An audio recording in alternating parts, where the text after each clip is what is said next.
नमस्कार सर्वांना, स्वागत आहे तुमचं आपल्या चॅनलमध्ये, ज्याचं नाव आहे सारिका कांचनची दुनिया. आणि जी साडी घातलेली आहे ती आहे सारिका म्हणजे मी, आणि जी ड्रेस घातलेली आहे ती आहे कांचन, आणि आम्ही दोघे आहोत चौथी. तर आज ना कांचन खूप खुश आहे, आणि का खुश आहे ते मी तुम्हाला पुढे सांगणारच आहे.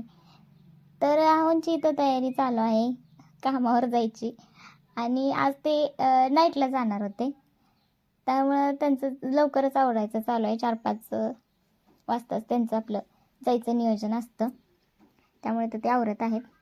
तर खरं तर ना नवरा आपल्यासाठी किती करत असतो, म्हणजे त्यांच्यावर आपली रिस्पॉन्सिबिलिटी असते. आपण काय जे घरात येतं ते आपण आपलं बनवतो, खातो. आता बऱ्याचशा वर्किंग वुमन पण आहेत, पण ज्या गृहिणी आहेत त्यांचं सांगते मी. तर आपल्याला काही नसतं, हां ते कामावर जातात, करून आणतात, आपल्याला घालतात. खरं तर ही त्यांची रिस्पॉन्सिबिलिटी आहे, कर्तव्य आहे, ते करणं त्यांचं काम आहे, बरोबर आहे. पण आपल्याला पण त्यांच्याविषयी थोडीफार कृतज्ञता असली पाहिजे, आणि असतेच. मी असं म्हणत नाही कुणाला नसते, पण तरी पण मला वाटलं म्हणून मी बोलले त्याविषयी. तर आता बरेच दिवस झालं त्यांची तब्येत काही ठीक नाही आहे. त्यांचे म्हणजे ते त्यांना थोडासा विकनेस आला होता, तरी आम्ही त्यांना म्हणत होतो घरात थांबा थांबा, पण ते काही थांबत नव्हते, कारण ते म्हणत होते कामाला तर जायलाच पाहिजे असं म्हणून. तर मग आज पण ते चालले होते. आणि बऱ्याच वेळा कसं होतंय ना, यांचं काहीच नसतंय, पण बाकीचेच आम्हाला इतकं बोलतात की ज्यांचा आमच्याशी काहीच संबंध नसतो. कधीतरी भेटणार आणि म्हणणार, हां मग दोघी पण घरातच असते वे, तिनं तर जायला पाहिजे कामाला, तुला काय होत नाही बाई. परत मला म्हणायचं, एवढं शिक्षण झाले, काहीतरी काम करायला पाहिजे होतं, तू घरातच बसलेली असते सारखी, आता एकट्याच्या जीवावर कसं राहायचं, कसं भागायचं, असं बरेच प्रश्न विचारले जातात आम्हाला. तसं आमच्या घरातलं बाकी कोण काही म्हणत नाही, पण कसं आहे माहिती आहे का, आता आमच्या नवऱ्याची काळजी आम्हाला असणारच ना.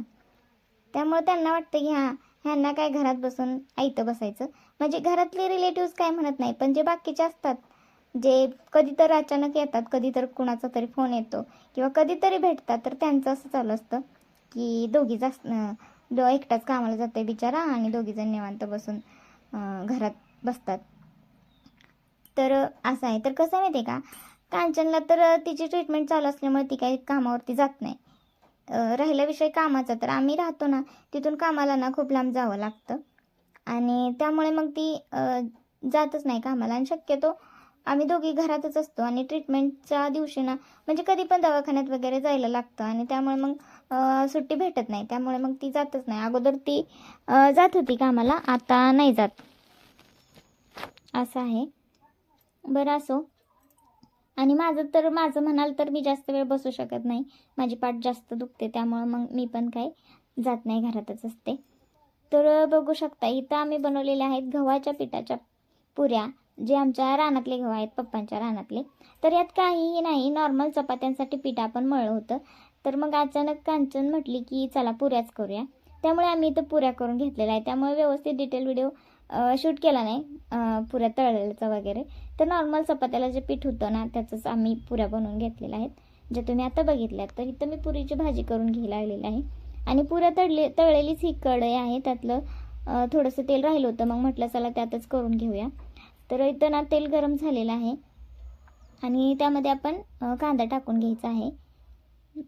तर कांदा असा छान आपल्याला भाजून घ्यायचा आहे, आणि नंतर मग त्यात मग अशी दाखवल्याप्रमाणे लसूण, खोबरं आणि कोथिंबीर याचं वाटण टाकायचं आहे. खोबरं नाही, लसूण आणि कोथिंबीर याचं वाटण टाकायचं आहे.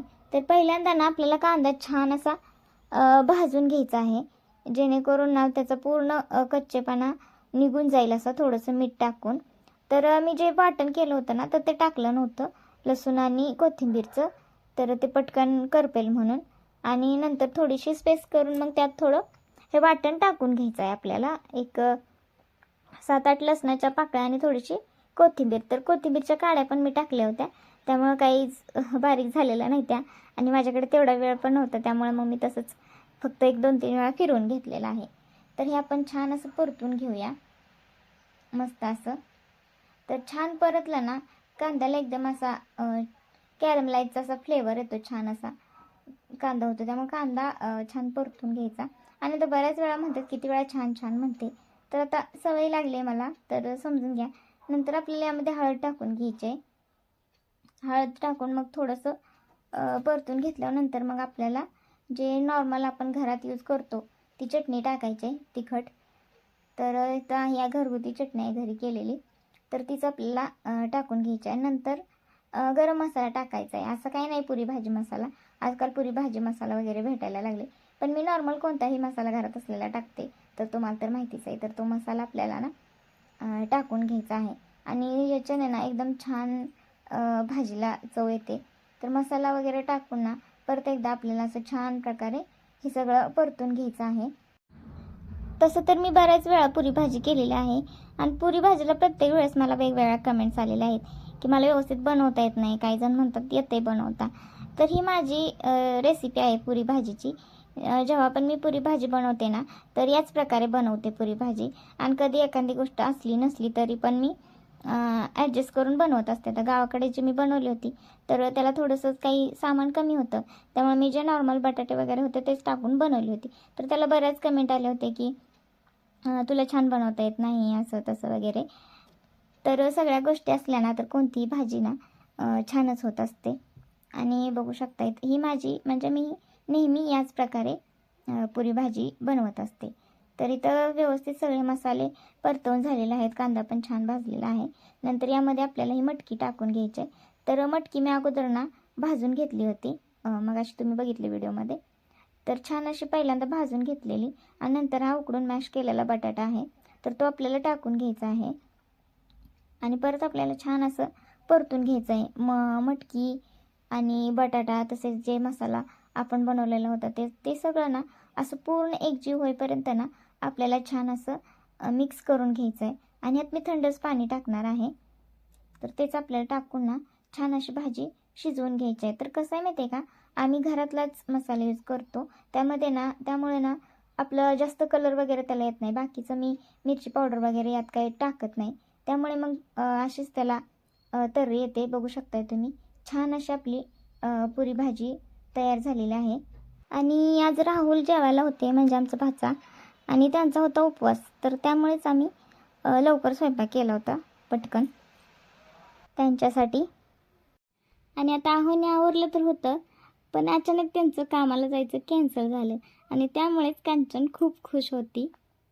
तर आम्ही सगळेजण जेवायला बसलेलो आहोत, आत्या, आहो, राहुल, मी, कांचन. तर या सगळेजण जेवायला. बाय बाय, भेटूया नेक्स्ट ब्लॉगमध्ये. धन्यवाद. Thank you so much for watching.